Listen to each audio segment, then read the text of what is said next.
Yo utilizo esta metáfora no financiera porque creo que se entiende muy bien. El señor Powell ha llegado a la fiesta tarde y ha visto que ya los amigos estaban bebiendo y se ha metido 5 whiskies seguidos, así, pum, pum, pum, pum.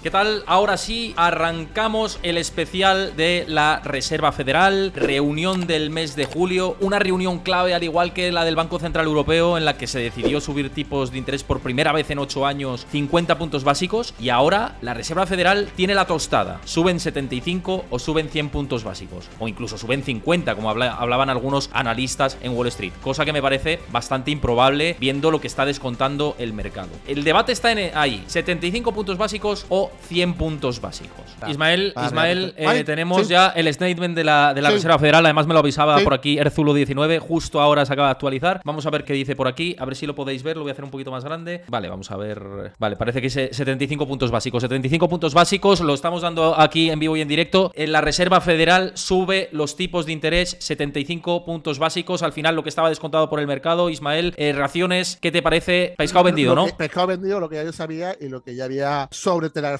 ¿entiendes? Pues la FED al mercado. Entonces, yo pienso que 75 puntos básicos, como se acaba de demostrar, 50 puntos básicos para la próxima reunión. Y la última reunión, yo creo que hay una incertidumbre, subirá los tipos de interés. Yo creo que entre un cuarto de punto y medio punto, seguro. Lo importante es lo que va a decir hoy Powell con respecto a la recesión. Yo creo que va a lanzar un mensaje a los mercados de que no hay tal recesión, de lo que hay, entiende, es una desaceleración suave, ¿no? Y por supuesto, la palabra recesión como que va a ser tabú y no va a ser nombrada, al igual que se hablaba de inflación temporal y después se ha demostrado que no era tan temporal, ¿no? Aquí el verdadero riesgo que tiene la economía mundial, porque China está muy mal, el sector inmobiliario chino realmente no está reaccionando. Se habla de una japonización de China. Por ejemplo, hoy se podía leer un artículo muy interesante en el diario El Economista sobre la posible japonización de China, que el sector inmobiliario, que es muy potente en China, pues realmente pues hay graves problemas. La gente no quiere pagar las hipotecas porque las casas no están construidas, entonces no hay como una especie como de falta de garantías legales, ¿entiendes?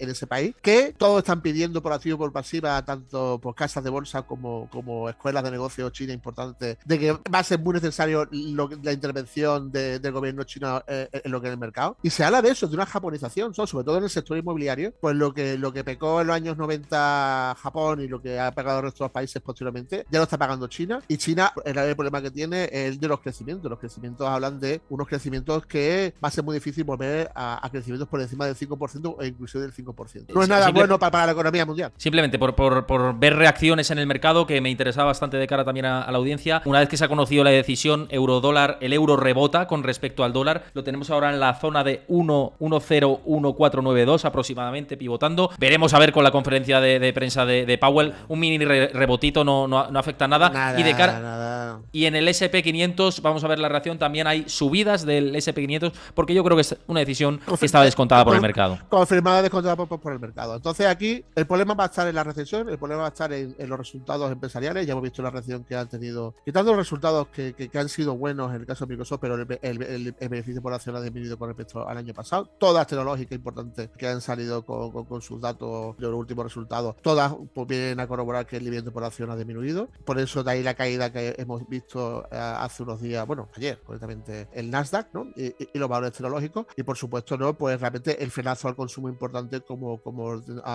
demuestran el profit warning de Walmart, que hablaban de una reducción de beneficios del 13%, ¿no? Importante lo de Walmart, ¿eh? Las minoristas empiezan a notar severamente. Walmart, Costco, Target, todas las minoristas de Estados Unidos ya están viviendo que el tío Sam le falta dinero, ¿eh? Están esperando a Amazon, y Amazon también, bueno, pues también tuvo una repercusión negativa en su cotización. Y bueno, y todo el mundo está esperando, lógicamente, pues los resultados de Amazon, que me parece que salen el jueves, si no recuerdo mal. Sí. Mañana, ¿no? Mañana.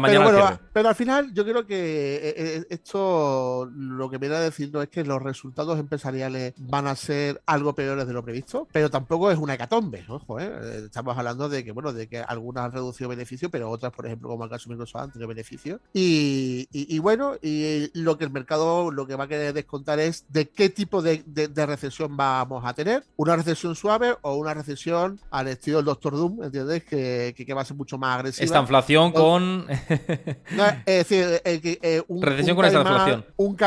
Una boca de caimán, ¿entiendes? Pues dura, ¿entiendes? Donde la inflación y los tipos vayan al alza, donde el crecimiento económico vaya a la baja, donde los ciudadanos y las empresas pues se queden en medio de la boca del caimán, lógicamente pues quedarán apresados y quedarán engullidos, y sobre todo ahí lo importante, como bien dice, es que puede ser una mezcla muy explosiva de una crisis conjuntamente la de los años 70 por la estanflación, pero agravado con la crisis que vimos en la gran recesión del año 2009, porque estos endeudamientos, la suma de lo privado y lo público, de un 350%, si fuera un negocio, si por cada euro que se vendiera o se generara en el negocio generáramos 3,5 de gastos, sería pues un negocio ruinoso. Luego se puede decir que el mundo está quebrado. Si el mundo está quebrado, pues realmente no, a nivel general, ¿no? Si el mundo está quebrado por esos endeudamientos que son imposibles de pagar, con tipos de interés que van a estar al alza para el control de la inflación, pues entonces realmente vamos a ver una situación no de una crisis suave, sino quizá algo peor, como ya adelantaba Ray Dalio y como viene a confirmar el señor Rubini. Entonces, el año que viene veremos subidas de tipo o no, veremos... Eso preguntaban antes también, Ismael, decían, ¿cómo veis? ¿Creéis que diciembre puede ser el último mes en lo que se suban tipos de interés? No es para Seguro. nada descartable, ¿eh? Para nada Seguro. descartable. Yo creo que los bancos centrales saben que tienen que atacar la inflación, que esto no es una cosa de que yo de aquí a diciembre voy subiendo los intereses y después en el 2023 ya vemos el momento, ¿entiendes? Para volver otra vez a los QE, ¿no? Y volver, en el caso de Europa, a los intereses negativos. Pero yo creo que aquí hay un cisne negro que son la incertidumbre que puede pasar con China y su relanzación económica muy importante, que se hablan de apenas pues un crecimiento de algo más del 2%, que son muy poco para China. Y claro, es que China también se ve en un contexto muy delicado, donde no solamente de que su sector inmobiliario está pasando por lo que ya pasó por Japón y lo que ha pasado por Occidente, sino que además que la demanda, tanto en Occidente como en el resto de los mercados, ¿no? Pues por esa recesión global, pues va a hacer que no va a ayudar en nada a la situación china, ¿no? Entonces, también Xi Jinping es el primer gobernante chino que no va a poder lucir, ¿entiendes?, los galones de crecimiento económico, y el Partido Comunista Chino también se las trae. Luego vamos a ver ahí tensiones que no vamos a conocer por el hermetismo chino, pero que también nos va a repercutir también a nosotros, ¿no? Y no te extrañe que el señor Xi Jinping, a esa debilidad económica, que para no traducirla en debilidad de liderazgo en el Partido Comunista Chino, pues se lance en el 2023 a una invasión en Taiwán. Taiwán, entonces, ¿no? Hablas. En Taiwán, y ahí ya la hemos liado, ¿no? Porque al final los liderazgos o se demuestran con la economía o se demuestran con las guerras, con los ejércitos y con las invasiones, ¿no? Fíjate lo que ha hecho Putin. Lógicamente China actúa al dedillo como nos indica Sun Tzu, y China pues antes de librar una guerra con Taiwán tiene que tener clarísimamente de que la va a ganar, ¿no? No como Rusia, porque ha sido mucho más cafre, ¿no? En ese aspecto, ¿no? De ahí casi el cabreo que tiene en parte pues China con Rusia de que las cosas no salieran, ¿no? Como en el 2014, ¿no? Entonces, bueno, pues... Pero bueno, si el señor Xi Jinping se ve su liderazgo mermado, pues tendrá que hacer algo, ¿no?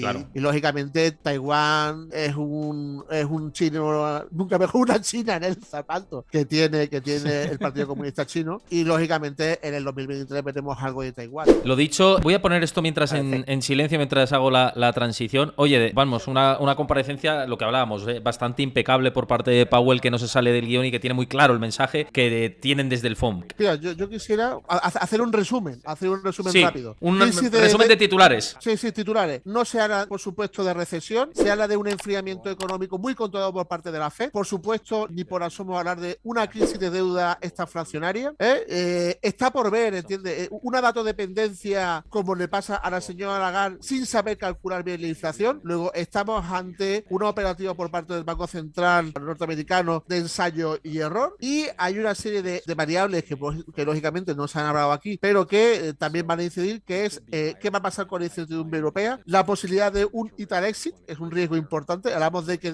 debe 0,6 billones de euros Italia y 0,5 billones España, que no es paja. Que por supuesto que no hablamos de recesión, es un medio enfriamiento económico. Veremos cómo va a ser este otoño, y esta incertidumbre es importante importantes que va a tener Europa, cómo va a afectar a la economía mundial y cómo se va a producir esos efectos de vasos comunicantes y sobre todo en el ámbito de los precios de la energía, porque parece ser que las materias primas industriales parece ser que por ahora están controladas, pero fijaros cómo ha subido el gas a precios que no se veían desde los máximos, ¿no? Desde febrero y marzo. Pues nos vamos a quedar con todo esto, Ismael. Un resumen muy acertado, me parece, de todo esto. Encantado de que hayas compartido conmigo todo este tiempo viendo en la previa, relacionando a la subida de tipos de interés y al comunicado de la Reserva Federal y ahora la rueda de prensa. Ha sido de verdad un placer y espero que al resto de la audiencia les haya gustado, que ya vamos camino, me comunicaba antes Chris por privado, estamos camino ya del récord de viewers de siempre de mi canal. Estamos a muy poquito de lograrlo. Yo creo que se va a hacer. Así que has contribuido a ello, Ismael. Muchísimas gracias por pasarte por aquí. Con nosotros está por aquí Pablo García, director de análisis de Divacons Alpha Value. Pablo, ¿qué te ha parecido esta subida de 75 puntos básicos por parte de la Reserva Federal, que estaba súper descontada por los mercados, pero luego el mensaje que está lanzando de Jerome Powell de absoluta data dependencia, ¿no? Que es el mismo sesgo de Christine Lagarde la semana pasada. ¿Tú cómo has visto un poco esto? Bueno, yo destacaría varios factores que ya estamos viendo en Jerome Powell y sobre todo es que el mercado confía en el presidente de la Reserva Federal. Confía porque tiene un mensaje muy claro, tiene un mensaje flexible, tiene un mensaje proactivo, tiene un mensaje confiado. Ya que has hablado de la señora Lagarde, todo lo contrario a la que la señora Lagarde ha hecho hasta la última reunión pasada en la que subió los tipos 50 puntos básicos. Wall Street confía porque muchos analistas, lo ideal es que nos hubiera dado un dot plot pero perfecto, es decir, que nos hubiera dicho pues subimos los tipos aquí de esta forma y de esta otra. Y entonces eso crea desilusiones y decepciones. Jerome Powell lo que dice es, señores, si la inflación en junio se nos ha ido al 9,1%, me veo abocado y forzado a subir 75 puntos básicos, 75 ahora y previsiblemente 50 puntos básicos en septiembre y 2 cuartillos de punto en noviembre y diciembre. Pero le ha insistido en que no cierra bandas, es decir, que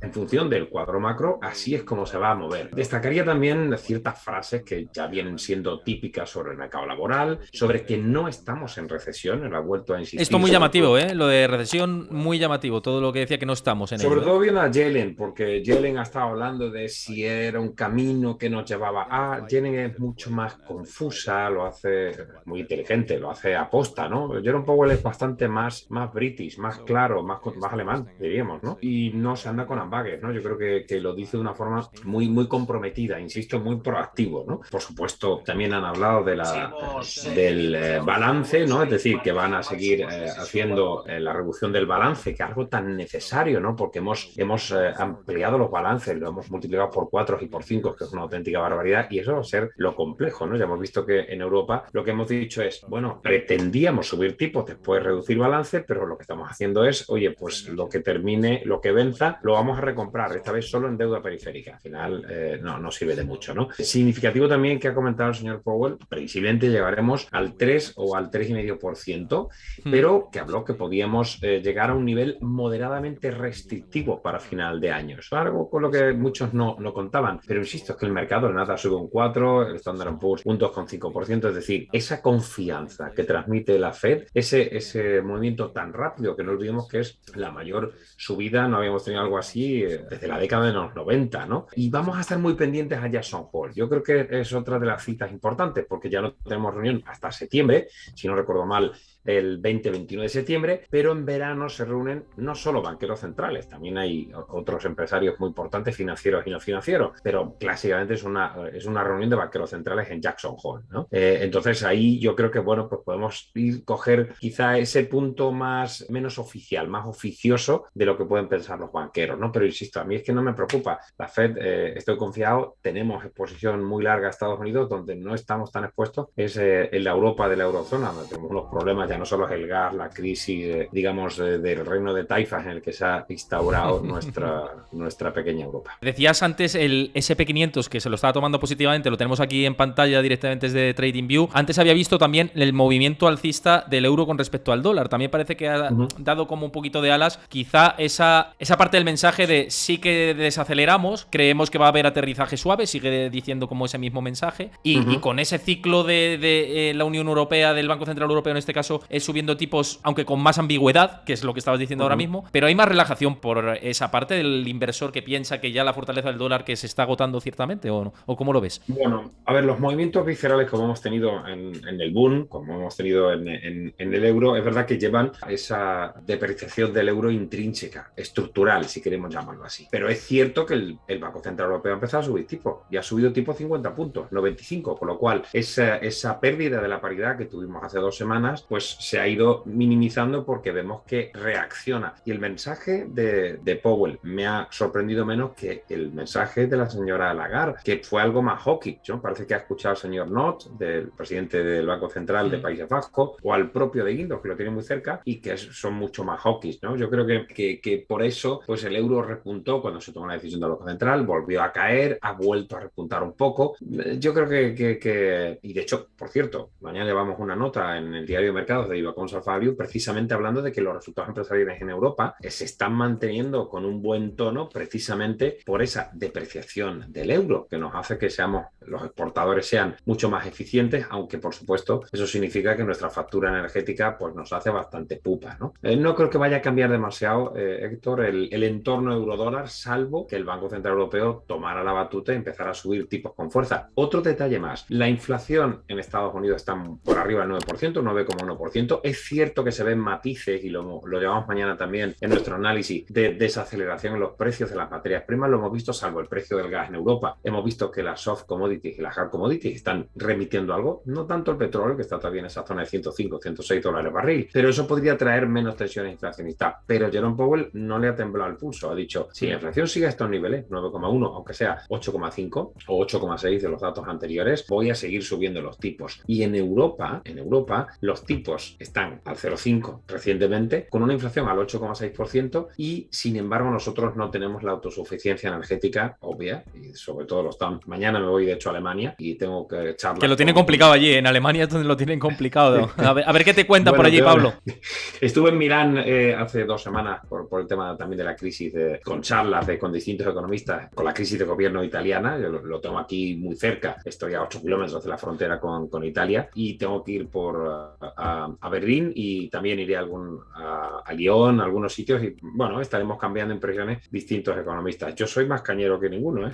Yo soy especialmente negativo, y este mercado tan optimista lo entiendo en Estados Unidos, por eso mis posiciones, creamos un índice hace un mes y medio, estoy un 9%, casi 10% arriba, o sea que yo estoy encantado, pero es que tengo muy poco en la Europa, en la eurozona, y es que yo no confío, como decía, para mí lo más importante, la flexibilidad ya la conocíamos de Jerome Powell, conocíamos el tema del mercado laboral, que está fuerte, pero bueno, que los salarios están incrementándose, etcétera, etcétera. Eso no ha habido novedades, pero lo que sí he visto es esa contundencia, ¿no? Que es lo que me gusta, y esa confianza que no tenemos aquí en Europa, ¿no? Así que, bueno, la verdad es que, además, fíjate, el voto ha sido unánime. Sí. Eso es verdad que ha llamado la atención, que lo escuchaba y digo, unanimidad, cuidado, sí. que no ha habido nadie que diga 100, ¿eh? Claro, fíjate, Héctor, que en el Banco Central Europeo, cuando tuvimos la reunión que fue en Países Bajos, y digamos que Christine Lagarde hizo acallar todas las voces, como diciendo, aquí todo el mundo callado, el mensaje es este, lo doy yo y yo soy aquí la que manda. Y sin embargo, la Reserva Federal permite, pues cualquiera, ya sea Daly, ya sea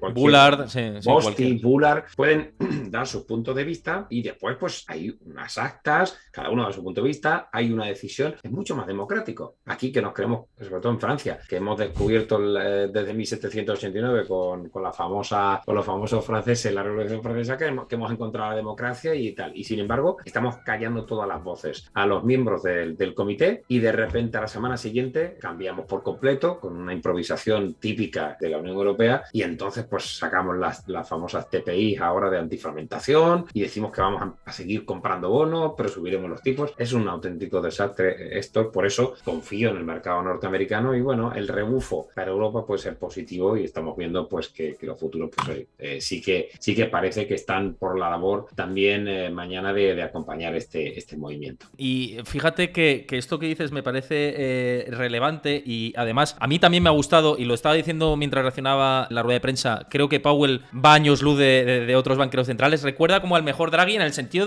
que tiene claro el mensaje y que sabe lo que dice, no por políticas, ¿no? Porque a Draghi le tocó lo contrario, le tocó hacer lo contrario que está haciendo ahora Jerome Powell. Pero como mañana viene el dato del PIB y estaba muy muy claro diciendo no va a haber recesión, claro, se entiende o bien que no va a haber recesión, que mañana no sale el dato negativo, o bien que si sale negativo van a suscribirse a esas ideas de los asesores de Biden y de Yellen, que dicen que 2 trimestres negativos no es recesión. recesión, que hay que tener en cuenta más factores, ¿no? Es que esto es hacerse las trampas al solitario. Vamos a ver, ¿jugamos 45 minutos o no jugamos 45 minutos? ¿Jugamos 11 contra 11 o no? Porque es que esto es el pulpo como animal de compañía. No, mire usted, si fijamos que hay 2 trimestres consecutivos de como diría el señor de Guindos, que a mí no me gusta la traducción, de crecimiento negativo, ¿no? De decrecimiento. Dios mío de vida, el negative growth, qué mala traducción, el crecimiento negativo. Bueno, de crecimiento, pues se ha instalado así. O sea, podríamos haber puesto 3 trimestres, podríamos haber puesto que fueran una serie de factores, etcétera. Pero, mi chico, son esas las normas, ¿no? Es decir, tampoco hay que sacarse la vestidura. Otra cosa es que la recesión sea más o menos contundente, sea de un menos X%, tengamos una base comparable como hemos tenido con el COVID. Es decir, que los economistas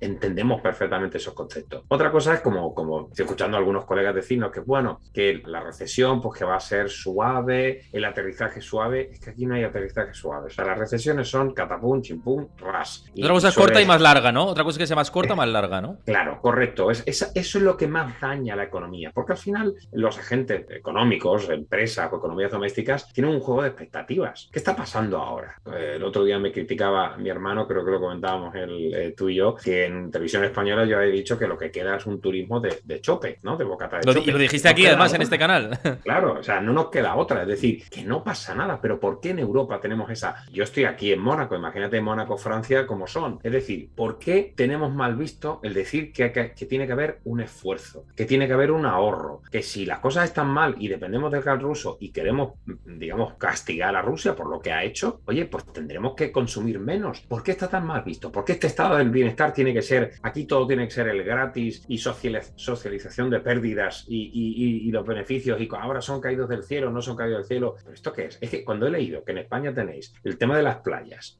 que no se puede jugar a las palas, la pelota, tal, pensaba que era una mofa. O sea, traemos el comunismo y el socialismo a España para que se restrinjan las libertades. Yo es que no, de verdad, yo creo que Europa está metida en una vorágine de derechos que el problema es que, claro, el derecho de uno se solapa con el de otro y es que al final lo que estamos teniendo es que no tenemos ninguna libertad. No sé, yo No, vamos, que aquí expresarte libremente ya lo sabes que está, vamos, que es tu casa para que diga lo que quieras, o sea, esto desde luego. Héctor. La verdad es que el tema es que el viajar tanto, el tener tanto, yo estoy, como sabes, pues demasiado internacional, ¿no? En mi casa no se habla español, con lo cual, pues imagínate, ¿no?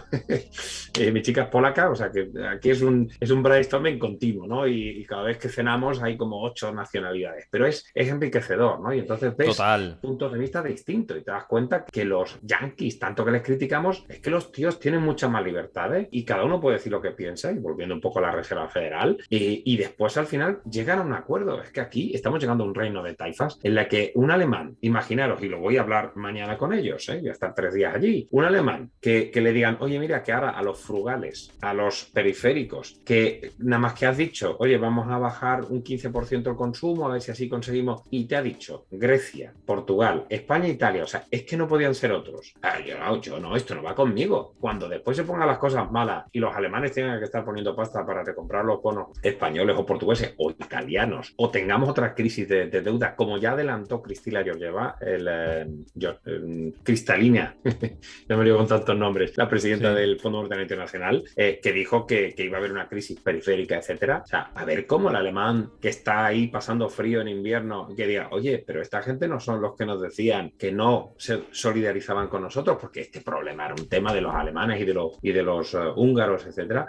Es que estamos haciendo bastantes tonterías, ¿no? Bastante egoísmo en Europa y decisiones de política monetaria, económica, política monetaria y fiscal bastante ridículas, ¿no? Así que bueno, la decisión de la Fed es coherente, tiene sentido. Vamos a tener, como decíamos, 75 puntos básicos, ahora 50 previsiblemente en septiembre, 25 noviembre y diciembre. Vamos a llegar a la neutralidad. Y fíjate que los swaps hace ya cuestión de 2-3 semanas adelantaban recortes de tipos en julio del año que viene, junio, y ya hemos visto primer trimestre del 2023. Tú, Pablo, con respecto a esto, ¿crees que las alzas pueden parar en diciembre? Que antes lo hemos comentado con otros invitados. ¿Tú crees que puede ser el límite ya, diciembre del año que viene? Sí, a ver, Powell se pronostica 3,4%, que es una media, obviamente. 3,4%, estamos en el 2,25, 2,5, estamos hablando de 75 puntos básicos, una cosa así. Es decir, o un 1%, es decir, que sería 50 de septiembre y ese 25 de 25, ese cuartillo para cada una de las reuniones de noviembre y diciembre. Perfectamente podría ser posible. Pero Powell se guarda unas en la manga porque es un tío inteligente y dice, oye, vamos a ver cómo evoluciona todo esto. Es decir, esa flexibilidad es la que caracteriza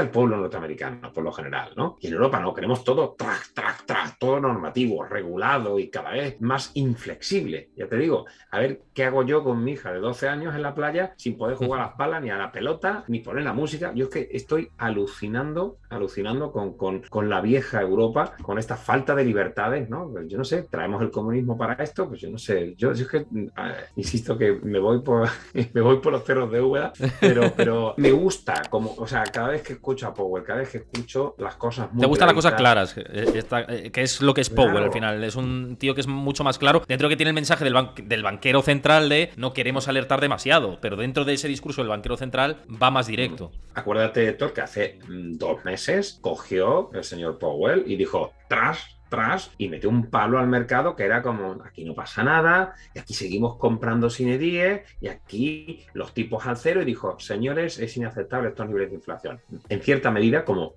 la señora Yellen también, que no olvidemos que fue también presidenta de la Reserva Federal, que dijo, me he equivocado, la inflación no es tan coyuntural, es más, no sé si estructural, no creo que haya que llamar estructural. Algunos dicen, es que estos son los precios de la energía. También usted, pero es que yo, y es que los precios del pollo y del grano y tal. Usted, pero que entonces es que yo tengo que llenar el depósito de la gasolina, tengo que comprar pollo, tengo que comprar pan, me sube la hipoteca. Entonces, ¿qué es la inflación? Si nos hacemos trampas al solitario. Es decir, la inflación se ha ido. Y eso, con una inflación ligeramente por arriba de la europea, 8,6 respecto a 9,1 en Estados Unidos, han subido los tipos de una forma enorme. Tienen incluso pleno empleo y tienen una situación de independencia energética. O sea, están mucho mejor posicionados en el ciclo que nosotros, con lo cual, que eso, recuerdo perfectamente el señor Powell, eso podría generar, pues obviamente, enfados y tensiones, porque subir los tipos va a significar que los créditos se van a poner más caros, que el volumen de préstamos los bancos los van a retraer y vas a drenar liquidez del sistema. Eso está clarísimo. O sea, que podías empujar a una recesión. Y sin ambages lo dijo, señores, hay que frenar la inflación. Aquí no. Es que la inflación es culpa de la guerra.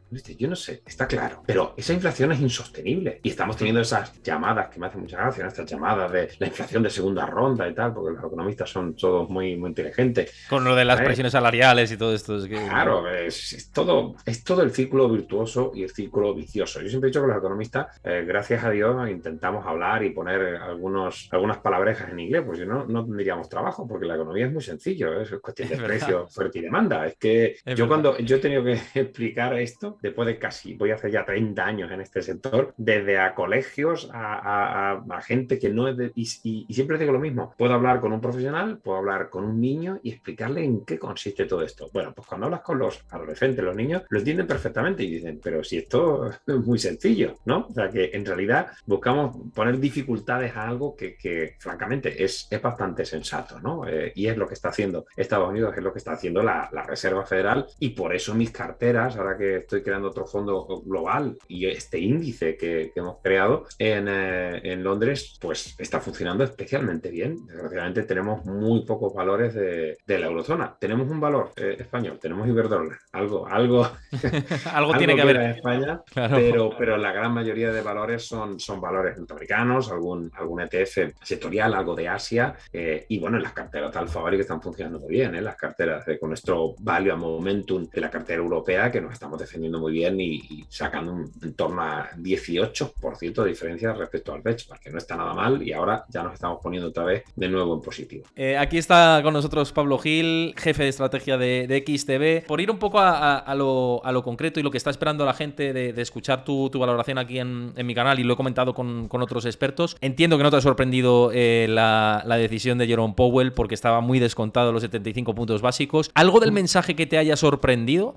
Porque no sé si hay algún apunte dentro de que te haya sorprendido algo. Bueno, me gusta mucho desde hace 2 reuniones la la sinceridad con la que plantea que se equivocan, ¿no? El mea culpa, que es algo que en los bancos centrales es muy difícil de escuchar. Yo ya se lo he escuchado varias veces a Powell en las últimas comparecencias. Hoy ha venido a decir no volvería a hacer lo que hice a finales del 2020. También ha dicho no sé si cambiaría algo, pero no lo volvería a hacer. Creo que son formas de enfocar, decir, bueno, viendo lo que ha pasado, modificaría mi actuación, ¿no? Y me gusta ese planteamiento de humildad, de decir, la situación es tremendamente incierta, muy complicada, y bueno, en este entorno pues podemos cometer todos errores, ¿no? Y creo que además está siendo muy franco respecto a lo que viene o lo que puede venir, ¿no? Y cuando le han tirado de la lengua, va a haber recesión, va a haber soft landing, ha dicho, es imposible saberlo. Si ya es difícil normalmente, ahora es dificilísimo. Ha explicado el porqué, además, de ese mercado laboral tan extraño, donde había dos puestos de trabajo por cada persona que estaba buscando empleo, cómo la tasa de participación está extraordinariamente baja, y que entonces eso crea un colchón, tal vez, de que incluso entrando en recesión, pues el mercado laboral no sufra demasiado, y es fundamental para que el consumo no se contraiga un montón, ¿no? Creo que es un planteamiento que está muy bien hecho, que es muy realista además, pero luego ha sido también duro cuando le han dicho, bueno, entonces las subidas de tipos, no, va a haber que seguir subiendo los tipos, claro, todo este año. La magnitud de la subida va a depender de los datos, ¿no? Y en septiembre tendremos 2 nuevos datos de inflación, 2 nuevos datos de empleo. Va a ser muy fácil entonces decidir si hay que ir a por una subida muy grande o no, pero ha dicho, vamos a acabar probablemente el año en 3,25 o 3,50 como el objetivo que planteábamos en la reunión de junio, y le han llegado a preguntar también, no sé si estoy contestándote demasiado largo, Héctor, si eso no, yo estoy encantado de escucharte tu valoración, vale, es que ahora ya debatiremos, ¿no?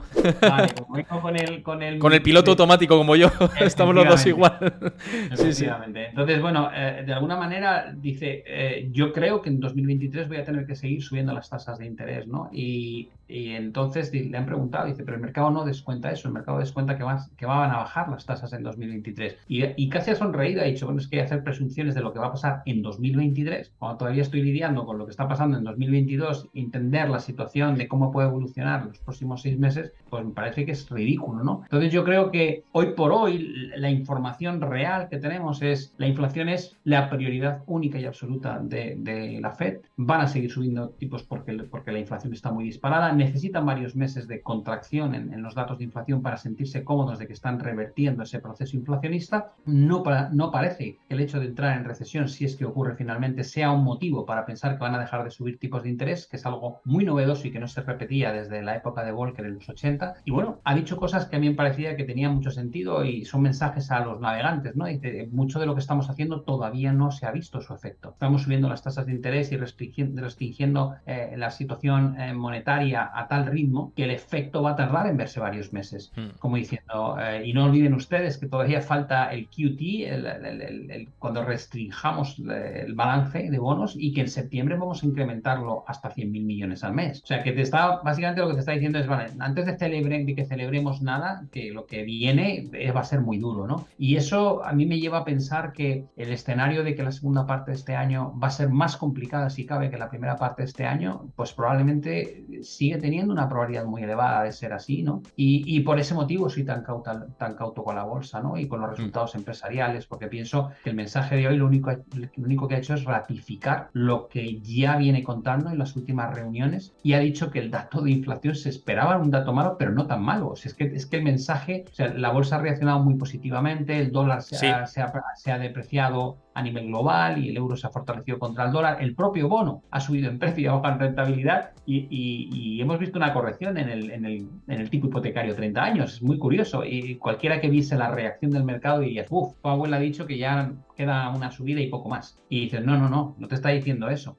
Lo cual, para los inversores, al menos en mi opinión, es una noticia buenísima, porque cuando el mercado sube porque te cambian el panorama, no sabes si es el inicio de un rebote que va a durar muchísimo. Pero después de haber escuchado a Powell en línea, veo esta reacción y digo, por Dios, que suba un par de días más, porque hay una venta, a mi parecer, muy clara en el mercado. A mí me da sensación de datadependencia absoluta, lo que ha transmitido todo el rato. No sé si lo compartes. Y luego, es verdad que cuando le tiran de la lengua, él dice, bueno, no es imposible saberlo, pero estaba todo el rato con el mensaje claro de aterrizaje suave, creemos que va a haber aterrizaje suave, no pensamos que habrá recesión en Estados Unidos, que de hecho en el banner lo hemos puesto cuando lo ha lanzado. Pero claro, da la sensación de que, además además no ha dado pistas de lo que vaya a hacer dentro de lo que descuenten luego los futuros, ¿no? Sobre fondos federales y demás de subida de tipos, pero él no ha querido dar pistas de si 75, 50, sí que el mercado parece que descuenta ahora 25 y 25 incluso en las últimas 2 reuniones del año, ¿no? Y esto es evidentemente porque ya se espera que para esa época llegue una crisis, ¿no? Llegue una recesión. Totalmente. Yo creo que hay dos temas aquí. Uno, metes mucha aceleración en la subida de tasas de interés porque además sabes que a partir de septiembre la restricción monetaria gorda no viene por subidas de tasas, viene por reducción del balance.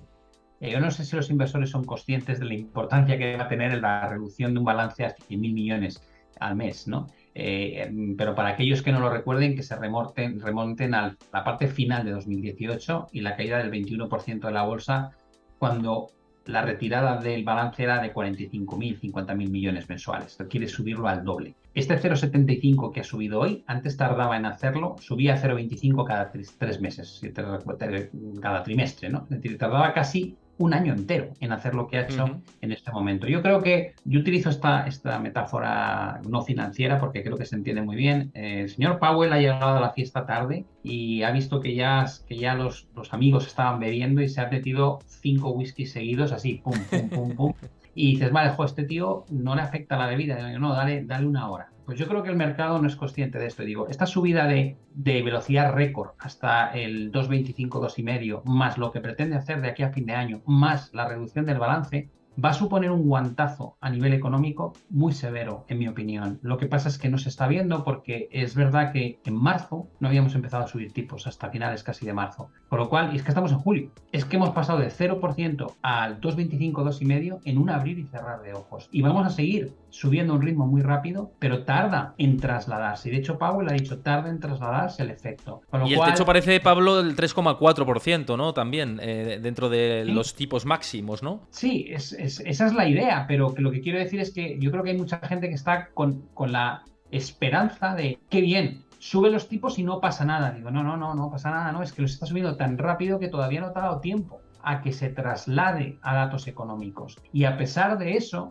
ya estás flirteando con una potencial recesión, con un PIB mañana que Goldman Sachs espera que sea 0,5, pero venimos del menos 1,6, la Fed de Atlanta pronostica otro menos 1,6, no sabemos muy bien lo que va a ocurrir. Te puedes encontrar de repente en que estás casi en recesión técnica con un banco central que te está diciendo que en cada reunión de lo que queda del año va a tener que subirte las tasas de interés y que la buena noticia es que tal vez en las últimas 2 solamente te suba 0,25. Viéndolo así, a mí me sorprende la mentalidad del inversor. Fíjate que te voy a dar un dato en tiempo real, que es que la curva de tipos del bono a 10 y 2 años se ha invertido ya en su peor nivel ya desde el 2000, ya está llegando a ese nivel, ahora mismo en tiempo real viendo los datos. Con lo cual, cuando esto ha pasado, siempre ha venido recesión, salvo en una ocasión, que no se produjo, pero no con tanta inversión. Con tanta inversión de tipos ya es raro no ver esto, Pablo. Sí, hay muchísimas señales de riesgo, de riesgo. Además, las inversiones de las curvas normalmente te dan una predicción a 6 meses mínimo, 12 meses máximo, a veces 24 meses. Es decir, que lo que estás viendo ahora, probablemente el efecto dañino no es inmediato.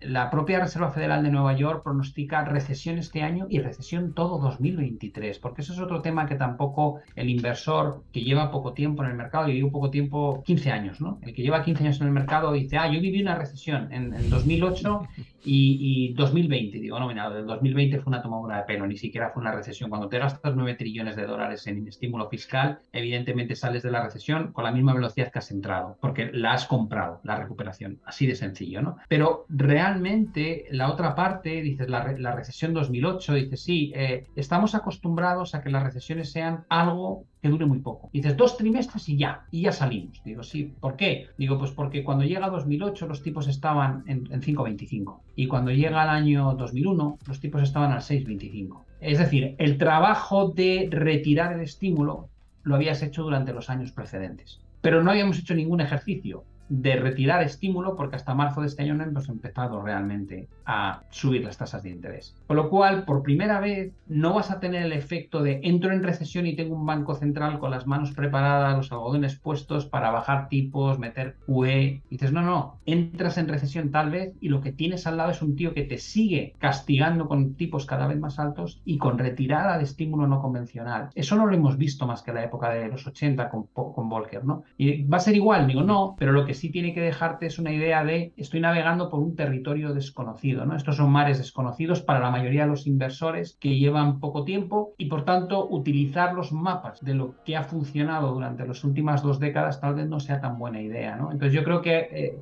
aproximarse al mercado ahora mismo con una humildad absoluta de decir, bueno, yo creo que aquí el riesgo de accidente es brutal. El propio Powell te está diciendo, no sé muy bien qué es lo que va a pasar, pero sí sé lo que voy a hacer, al menos durante los próximos 6 meses. Al menos parece que ese mensaje lo tiene bastante claro y lo ha transmitido así. Y fíjate con esto de la reducción del balance, había bancos de inversión que ya habían reaccionado a todo esto. Barclays empezaba a decir que esa reducción del balance se iba a empezar a paralizar en 2023. Es decir, viendo que estaba descontando eso, ¿no? Sus analistas. Lo había visto por un tuit de Lisa Abramovich, que siempre está ahí con el dedo puesto y muy, muy rápida. ¿Te parece posible esto de que al final esa hoja de ruta que tiene con respecto a la reducción de los activos que había comprado la Reserva Federal y que se iba a ir deshaciendo de ellos, va a paralizarlo si entra en recesión? Yo me creo cualquier cosa, pero el condicionante va a ser la inflación, ¿no? Yo creo que si me dijeses, ¿tú crees que paralizaría la reducción del balance con una inflación que no ha caído por debajo del 5%? Te digo, no lo creo. Claro.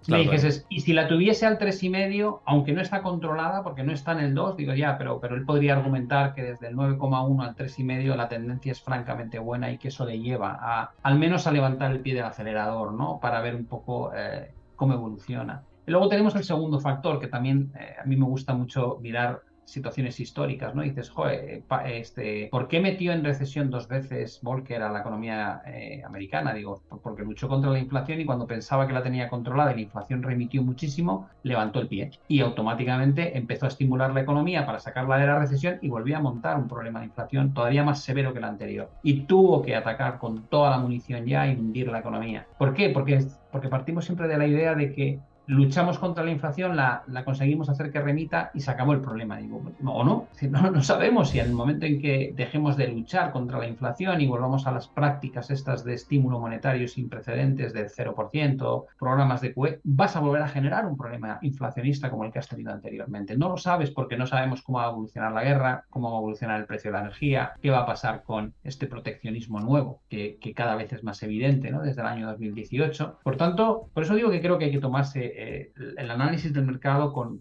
un poco la sensación que ha transmitido Powell de, señores, estamos en terreno desconocido, ¿no? Vamos paso a paso y el paso de hoy a mí me ha sonado a todavía queda mucho puerto por subir, mucha dureza por delante, como para que la gente piense lo peor ya lo hemos vivido. Creo que no, creo que lo peor está por llegar, no lo hemos pasado aún. Y lo peor está por llegar también en los mercados, que seguramente con este escenario, que hoy el SP500 se lo ha tomado un poco bien por este mensaje que también estabas trasladando. Claro, porque habría que pensar qué hubiera pasado si sube 100 puntos básicos, ¿no? Que es lo que se había descontado después de la anterior reunión, que luego todos los miembros de la Fed dijeron, no, vamos a subir. Hasta Bullard, ¿no? Que es uno de los más hawkish dentro del comité, decía, no, 100 no está sobre la mesa, van a ser 75, ha sido como muy telegrafiado, pero es verdad que luego estaba ese resquicio de poder subirse. Pero, ¿crees que esto se va a digerir mal en los mercados próximamente? Porque no se entiende tampoco muy bien de cara a un medio plazo que la bolsa pegue este rebote, quizá porque estaba muy descontado y ya está, ¿no? Simplemente. Bueno, mira, yo me acuerdo que hacía un vídeo no hace mucho, a principios de año, le llamé radiografía de un bear market, ¿no? De un mercado bajista. Y lo único que pretendía era mostrar y recordar a la gente la diferencia que hay entre un shock financiero como el del 2018-2020 de un bear market realmente, ¿no? Y la diferencia básicamente es que en un shock financiero, que es lo que pasó en febrero-marzo 2020, para cuando te estás preguntando si tienes que actuar, el mercado ya ha recuperado casi lo que ha caído, ¿no? Y pasó también en 2018, es decir, en cuestión de unos pocos meses, el mercado te devuelve todo lo que te ha quitado y te quedas como diciendo, menos mal que ni me moví, ¿no? Un bear market es muy distinto. Un bear market tienes fases de caída como las que hemos experimentado de 25%, 30%, y de repente parece como que el problema se acaba, ¿no? Y el mercado se estabiliza, empieza a recuperar, sube un 8, un 9, un 10, un 15%, y el inversor vuelve a meterse pensando, ya está, ya tuve la corrección. Cuando te quieres dar cuenta, el mercado vuelve a caer y pierde los mínimos anteriores, ¿no? Y cuando miras para atrás dices, oh, un 30 desde los máximos y me ha saltado el stop. Y vuelve otra vez un proceso de rebote y otro 9, 10, 12%, y te crees que ya esta vez sigues la buena y te vuelves a meter. Y cuando te quieres dar cuenta, el mercado vuelve a desplomarse, ¿no? Y hay un momento dado en que ese rompepiernas hace que se capitule, ¿no? Que la gente diga, bueno, esto no tiene arreglo. Y ese suele ser el movimiento final. Pero por el camino tienes muchas recuperaciones que te hacen dudar.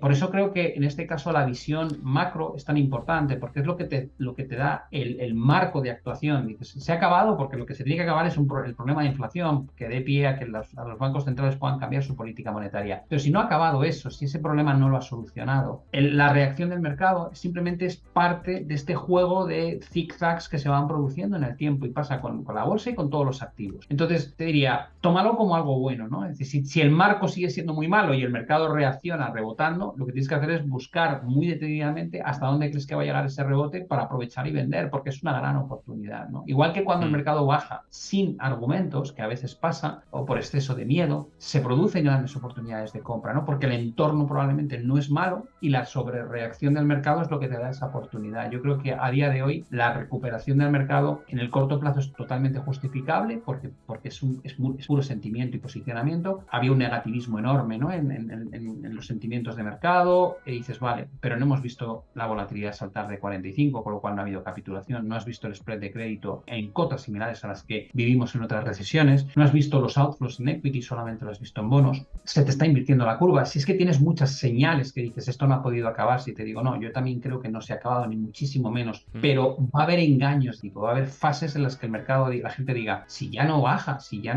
está subiendo, y te digo, sí, claro, es parte de la estructura de los mercados bajistas. Sí, vamos, completamente de acuerdo. Y además, lo que dices, el problema aquí son los bull traps, ¿no? Que digas, me voy a meter en este rebote porque igual ya el suelo, cuidado con los suelos, cuidado que si no hemos confirmado la recesión, y esto pasa históricamente, y si nos fijamos en estadística, simplemente hay que mirar datos, y cuando te quieres enganchar ahí es cuando te pilla y te dan con el mazo. Oye, Pablo, como no te quiero robar más tiempo y también llevamos los dos una paliza gigante con el especial quiero dar un dato antes de despedir. Muchísimas gracias por contribuir, por pasarte por aquí, ha sido un placer. Ya sí que ahora sí nos veremos ya para septiembre, a ver qué pasa con esas reuniones y demás, ya conversaremos por aquí. Y lo dicho, al resto, muchísimas gracias por haberme acompañado durante todas estas 3 horas de programa, 4 horas incluimos el Let's Talk, que era antes. Lo dicho, Pablo, un placer, muchísimas gracias de nuevo por pasarte, y al resto, por supuesto que muchísimas gracias también por estar pendiente, y espero que os haya gustado mucho el programa. Un abrazo a todos, cuidaos mucho.